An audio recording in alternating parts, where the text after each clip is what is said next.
কি হয়েছে?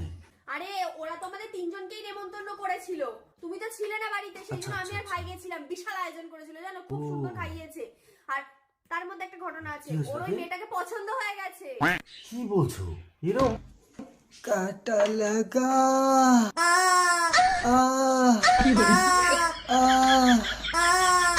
এটা কি জিনিস নিয়ে এসছো? আরে ভাইকে এটাই তো আজকে কিনে দিয়েছি, সফট টয়। খুব সফট। সফট করে চুমু খাচ্ছে। এটা কি? এটা তোর? এটা আমার পার্টনার। ও মা, পার্টনার আবার ডাকছে। করে পার্টনার ডাকছে। যেরকম তোমার ভাই এরম, সেরকম ওর পার্টনার হয়েছে এরম। একটা বিকিনি পরা মুরগি নিয়ে ঘরের মধ্যে ঢুকে ও চুমু ঠুমু খাচ্ছে। আরে তো কি হয়েছে, ওটা তো সফট টয়। হ্যাঁ খুব সফট। দাদা হ্যাঁ?